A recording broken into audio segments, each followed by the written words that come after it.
So in the midst of a drift-only summit, I asked a question in the comments of my most recent summit guide. Would you guys like a drift tutorial for beginners? And we got a lot of thumbs up, so here it is. This is my drift guide for beginners. Let's go.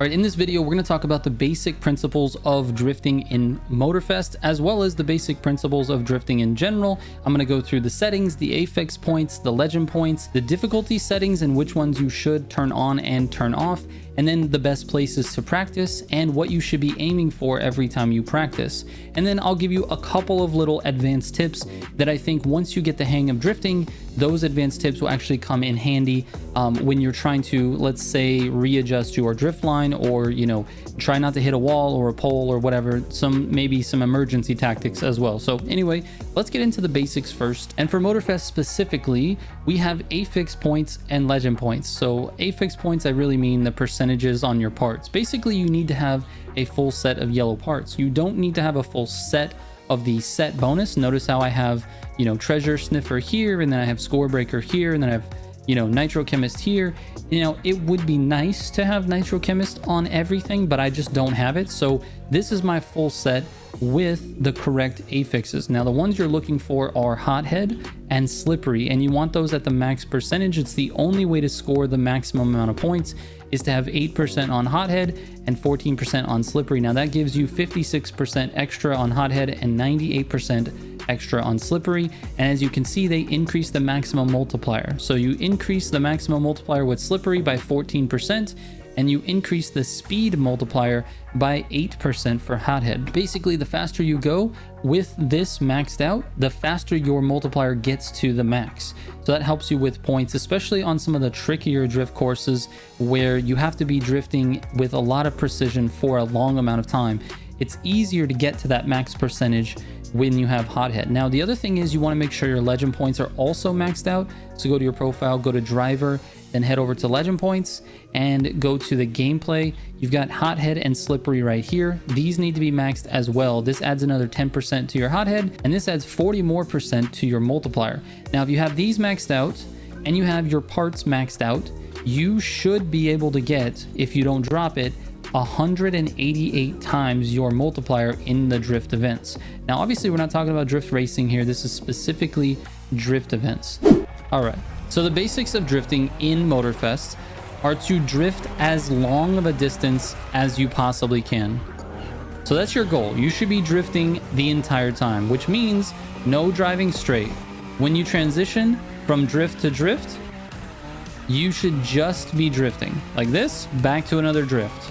You don't want to have any straight in between. Now, by doing this, you're also increasing your multiplier. So that's the basic goal of every single drift trial in the game. You want to just keep your drift going as long as you possibly can, and the longer the distance, the more points. So that's what we're doing here. Now, as far as the basics of getting into a drift go, each car is a little bit different, and your tune is going to matter. Your difficulty settings are going to matter, but you want to get familiar with one car first, then start working on another car, because they all handle just slightly different. Now, with the tune that I have on this one, the transition is not super fast like it can be based on the settings that I have enabled and based on the pro settings. So the pro settings along with the difficulty settings. So you notice my transitions are fairly slow. That actually does hurt you in the long run when it comes to your points, because you have this slight moment of no drift at all where there's no combo score. You notice the score disappears on these transitions. So when I transition from going right like this to left, the combo disappears. It's because I'm not scoring in that moment. And every moment you're not scoring, obviously, is bad for your total score. Now, if you're not trying to be like the most professional drifter ever, you just want to get used to it, this is not going to matter that much. What's going to matter more is how controllable the car really is. Now, obviously, this is not like the best score out there, but it's a decent score. I almost hit 800,000, and I really wasn't trying to maximize my distance by going really fast. This track is really nice because you get a chance to see the corners a lot, and you can get used to each of those corners. The big long ones are actually very similar to each other, if not identical. They feel identical, but I think they're slightly different. And the transition periods right in between are also really similar. So you're basically doing the same thing over and over and over again for 3 minutes. It's a really great way to practice your drifting. So I highly recommend you start drifting on this particular drift trial. It is a very good practice course. Again, your goal in practicing should be to finish your event without dropping your multiplier at all. You get your multiplier to 188, and then you don't drop it for the entire event. That's your goal every time you practice. If you can do that, you're going to be scoring crazy high. Let's talk a little bit about difficulty settings and tuning, because that really does affect the car. First, the difficulty settings. The ones that matter are your traction control, your counter steering assist, and your drift assist. These three.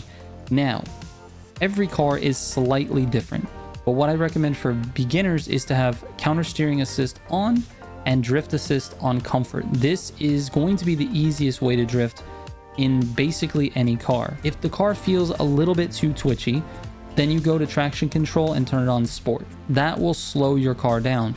It also limits your acceleration, so it's really going to limit your points as well. So traction control off is how I would recommend you guys start out.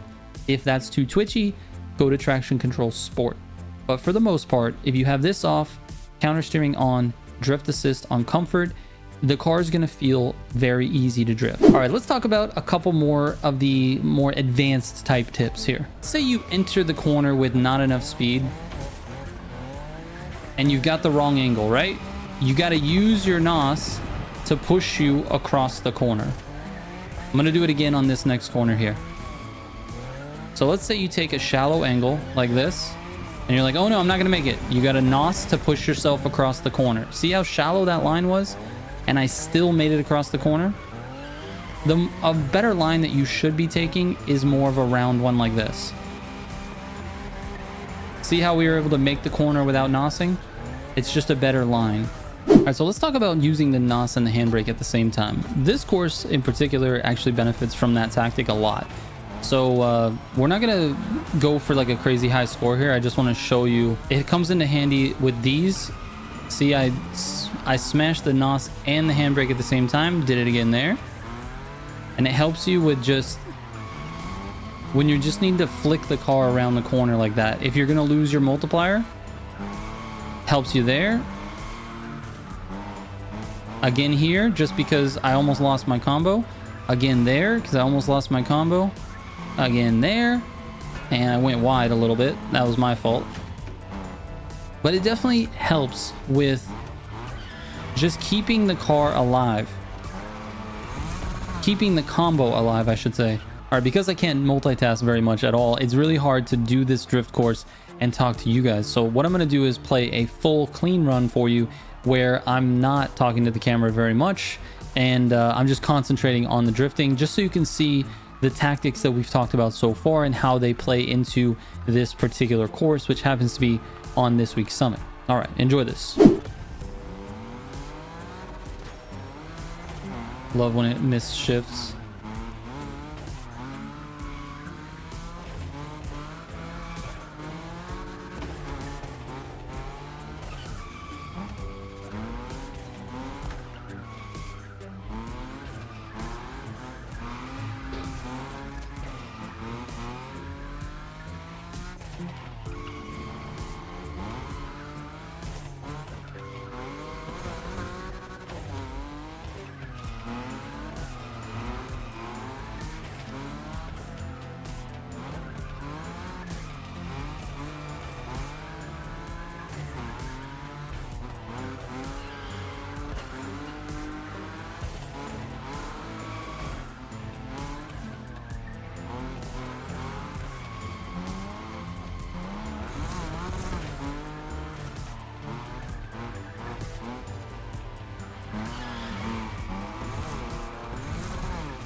No, I lost it at the end.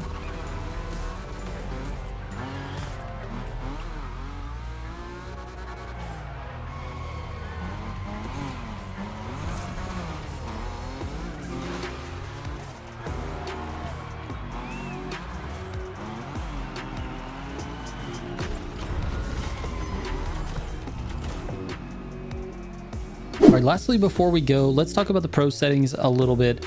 You're going to need to know some of this in order to tune this car to your liking. So let's go through each setting and just give a brief description of what it's doing to the car when it comes to drifting. So the final drive, I really do use this in drifting a little bit more than I do in sort of the race builds or like the regular builds that I do. And the reason is because when the gear range is too long for the type of track that you're on, you need to shorten it so that you're not stuck in between gears. It's so that you don't bog down in a gear that you should be in for that corner. So if you feel like the car is bogging a little bit, meaning going a little bit slower than it should on certain corners, you can shorten this, which actually gives the gears a little shorter range and gives you a little bit more power. It keeps you in the higher RPMs throughout some of the corners. So I shortened this a little bit on this 370Z Nismo. Now, for most drift cars, they do come a little bit too grippy. So you're going to need to remove grip in the rear, and sometimes you're going to need to remove grip in the front. If the car is really, really twitchy, like the RX-7, for example, is a very twitchy car. I actually adjusted both the grip in the front and the rear, but rear more than the front. For the brake balance, I usually put this up near 70 or 75%. It only helps with transitioning corners. If you hit the left trigger and you brake the car, it just puts the weight on the front end of the car, helps the car transition a little bit more. So that's basically it. And you rarely use this, so you could leave this alone, but this is something that I usually do on most of my drift builds. Now for the aero, the load rear is not super important, but it does give you the ability to sort of micro adjust the amount of grip for the front and the rear. I only usually stay around -5 or less than that. I really don't go more than that. You want to have some aero load on the car, but really, to be honest with you, this is not super effective unless you're going fast. So on faster courses, this is going to be more important. On the course that I just showed you, not super important. Now, if we go into the suspension, for a lot of my drift builds, I tend to increase the stiffness on the front of the car, and I do it across the board on all the suspension. So you've got +10 in the front, 0 in the rear, +20 in the front, 0 in the rear, 20 in the front, 0 in the rear. So I'm maxing out the stiffness in the front of the car. It's because I want the front of the car to be the most responsive that it possibly can be. Now, in addition to making the front really responsive, I'm also using the difficulty settings I showed you earlier, which is counter steering assist and the drift assist.